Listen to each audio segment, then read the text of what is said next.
Hi everybody, today we're going to look at multiplying a polynomial by a monomial.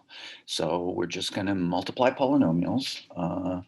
This is a very specific case where we're just going to have a single term and it's going to get multiplied by a bunch of terms.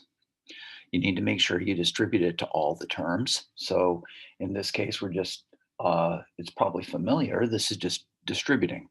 So we're going to multiply the 4 times f squared plus 1.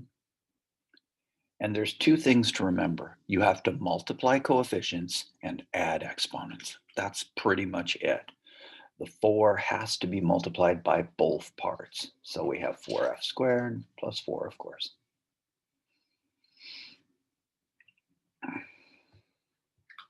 Oh, 4. There we go.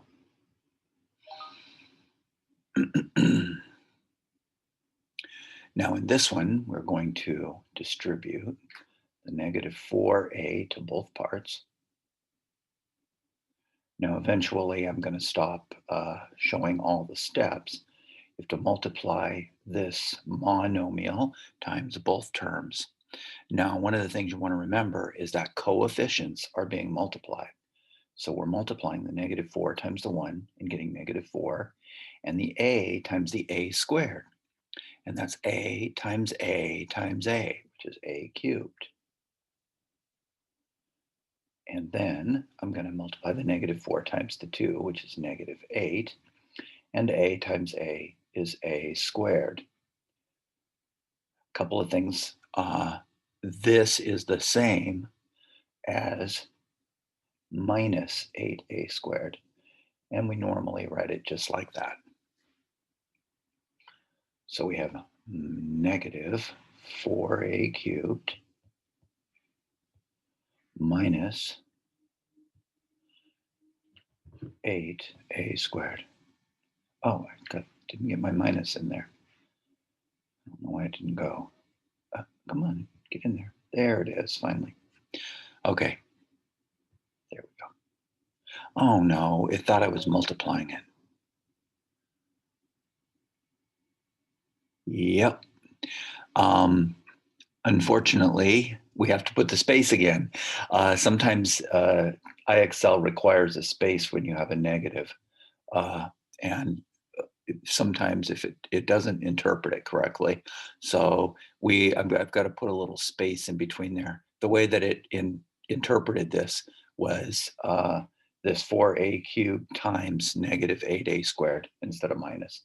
So I should have put plus and negative apparently. Okay, so we'll distribute this one. So this one is going to give us, and I'll go ahead and write it out this time, negative 2v squared times negative 2v squared minus 3v. So we have to multiply it times both terms, of course. That's going to give us 4. Negative 2 times negative 2 is positive 4, and that's v to the 4th. Not because 2 times 2 is 4, but because 2 plus 2 is 4. Seems like it wouldn't matter, but it does. Negative 2 times negative 3 is positive 6. And this time I have a v to the 1st and a v squared, which gives me 3 v's multiplied together. So we have 4v raised to the 4th plus 6v raised to the 3rd. Let's see if I can get them right from now on. All right, this time I'm not going to, I'm just going to say I'm going to multiply it times both terms. And I'm going to get rid of this real quick, negative 12. Dang it, I said negative. Negative 12 w raised to the 4th. And then I'm going to have plus 21 w raised to the 2nd.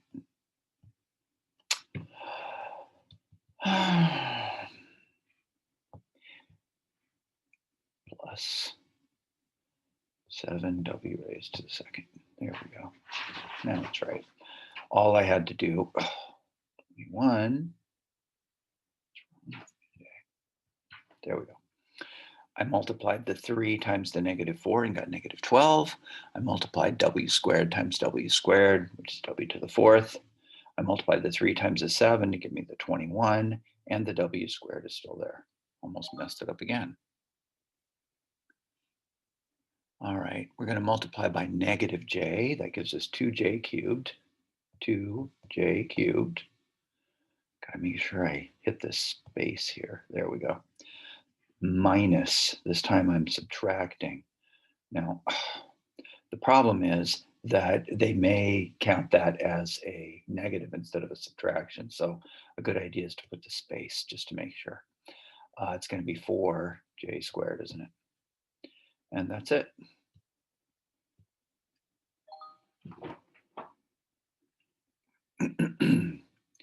This one is going to be positive 4h to the 4th.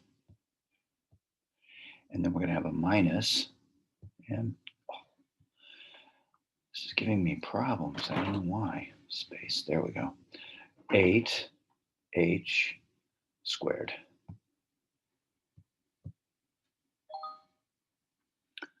Alrighty then.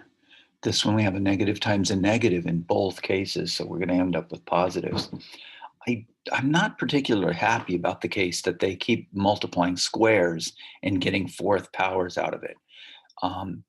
Remember, we're not multiplying the exponents, we're adding them for the following reason. If you take, well, I'll do it when we get to a bigger one. Anyway, here it is. We have a positive 8. We're multiplying the -4 times the -2. We have an s raised to the 4th. And come on, there we go. Plus -4 times -3 is 12. And then we're going to have an s to the 3rd.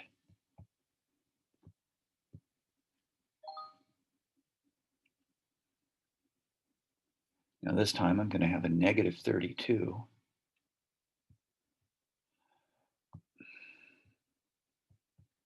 -32 y squared. And then I'm going to have a minus, need to put the space, 16 y.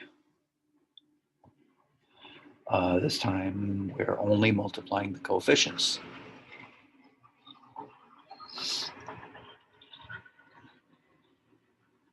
Okay, here we go. -12. D raised to the 3rd minus 28. And this time it's going to be D, just D.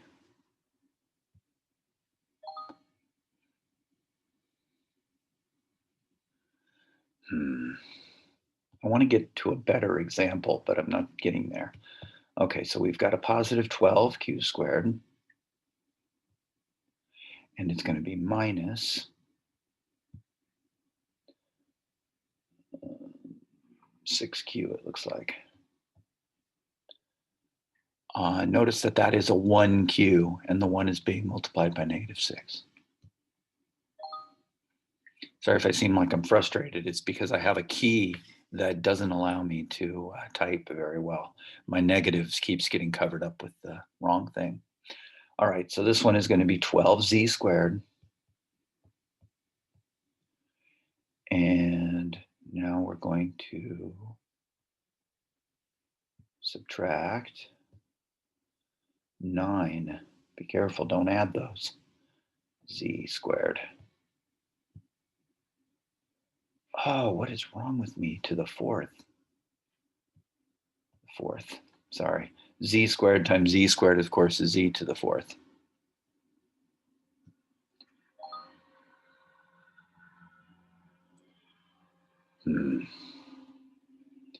Negative 21. I'm multiplying the 7 times the -3 and getting Z squared. Negative 21Z squared. And then I'm going to have another -21.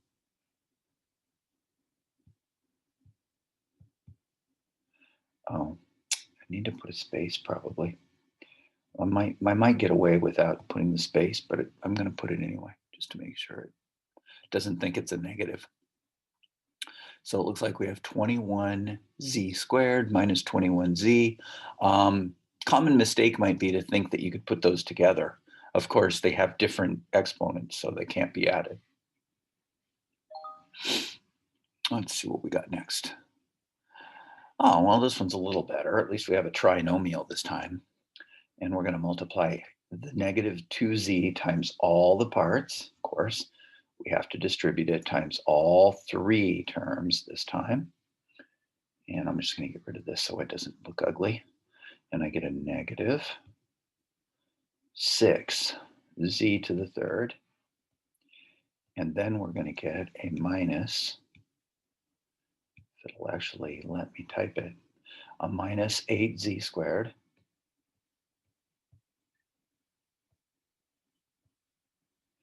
And then I get a positive 2z plus 2z at the end. I'm multiplying negative 2 times 3 is negative 6, negative 2 times 4 is negative 8, and negative 2z times negative 1 is positive 2z.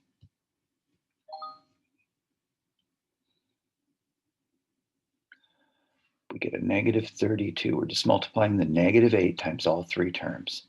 I get a negative 32 f squared, and then I have a minus 16 f, and then I get a minus 8. Oh, there it is. It's going to count that wrong probably. There we go. Got to spread out those negatives for some reason. All right, we're going to multiply the negative 2w squared times all three terms. We're going to get negative 4w to the fourth minus 2w to the third minus 6w squared. Oh, I wonder. I'm going to try it with, well, maybe better not, I guess. I better put the spaces in there just in case. I don't want it to count it wrong. There we go.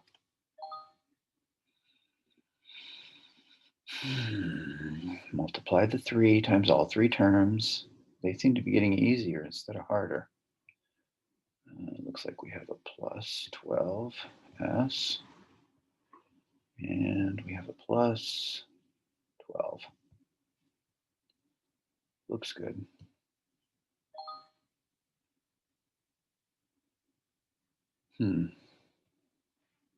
Negative 12 this time. Obviously, you have to know your multiplications, j squared.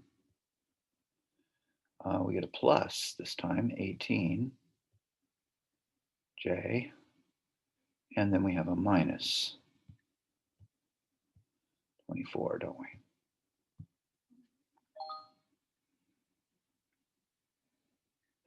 This time we have a positive 21. I'm multiplying the negative 7 times the negative 3. I get d squared. I have a minus 14d, and then we get a minus 21.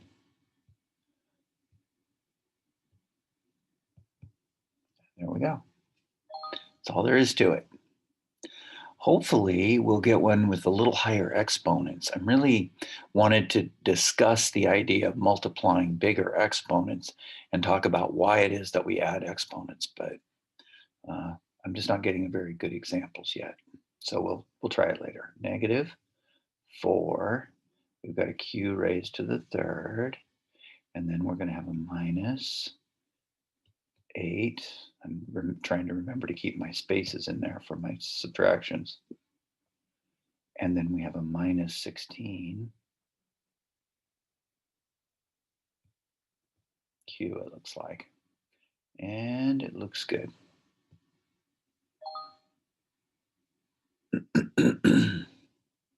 No, looks like they're going to wait till I get to the challenge zone to give me the more interesting ones. Looks like negative 8 s raised to the third. Hopefully it's clear. I'm multiplying an s times s squared, which is s times s times s, which is s cubed. Minus 6s squared. And then we have a plus, looks like 8s, huh? Now maybe it'll give me a good one that I can do for you. Oh, find the area. Okay, a couple of things. Let's take a look and see why the area is the base times the height for a parallelogram. See that little triangle over there? You see, if you take this triangle and you put it right here, it's a rectangle, isn't it? Where this is subtracted from the 9, but it gets added to the other side. So it's still 9 by x plus 3. So this is really just a rectangle, and we're using length times width. Parallelograms always work this way. So in case you were wondering, uh, the area of a parallelogram is base times height. Oops, I meant to write a parallelogram, not a rectangle. And base, we usually call it a little b times the height. And that base is 9, and the height is x plus 3. So of course, we're looking at 9x plus 27. Now, if they had given me a value for the area, then I could have solved for x and maybe found the perimeter or something else like that. Anyway, there it is, 9x plus 27. Gotta like these. Let's see what we get next. Oh, okay, base times height. Now this one is a slightly different situation. If you want to see the proof that a triangle is 1/2 base times height, here's how you do it. What you do is you draw a rectangle out of this triangle. And hopefully you can see that the actual blue part is half of that rectangle. And the blue part down here is half of that rectangle. So again, we're using the idea of a rectangle that's being cut in half to get a triangle. Anyway, it's the area of a triangle is 1/2 base times height. And it's 1/2 times the base, which is 2x, times the height, which is 3x minus 5. Now you could distribute the 2x and then distribute the 1/2, but it's so much easier to just distribute the x. The 2 times 1/2 is 1, or you can cancel the 2 and realize that really is 2 over 1. So this is 3x squared minus 5x. And that would be the area of my triangle.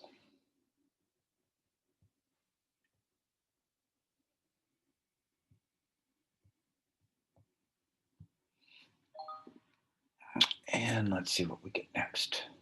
Oh, well, this time we're just going to multiply length times width or base times height. They mean the same thing for rectangles. This is going to be 2x times x plus 1. So I'll go ahead and write it out. The area of a rectangle, of course. I'll use length times width this time. The length is 2x. The width is x plus 1. And we distribute. We get 2x squared plus 2x.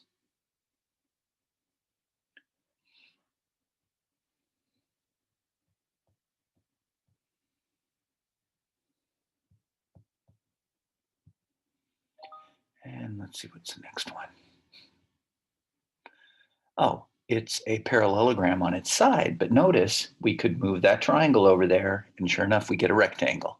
And we're looking at 6x squared minus 2x.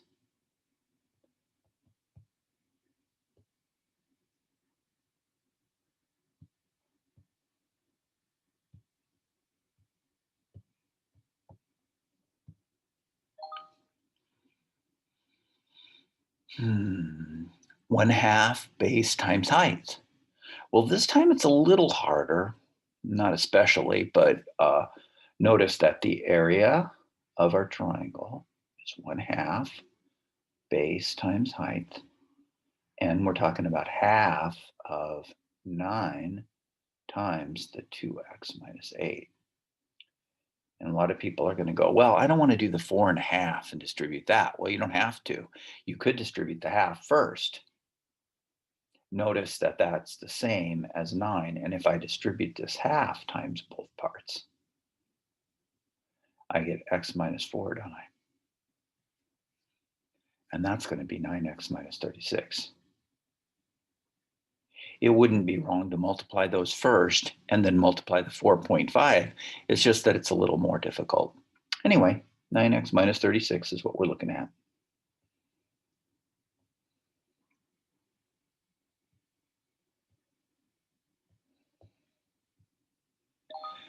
And looks like we got a couple more. Okay, an easy one. 6x looks like it's plus 18. And maybe two more. This one is going to be 3x squared this time, plus 6x. And looks like we have one last one. And we're just going to multiply the base times the height again. Same deal. Hopefully you can see the nice little triangle getting moved over here to make that nice little rectangle. That's still going to be 5 by 2x plus 1, which is 10x plus 5. Oh, no negative.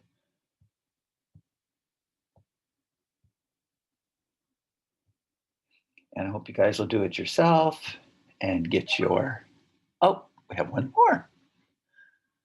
Okay, so now we have 1/2 base times height, and I'll do it in my head. I'm just going to take half the base, 2, and multiply it by the height, which is going to be 2x plus 10.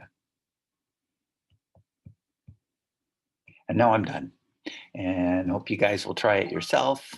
And I'll see you back again when we get to the more fun, the more interesting ones. Anyway, bye-bye, guys. Have a good day.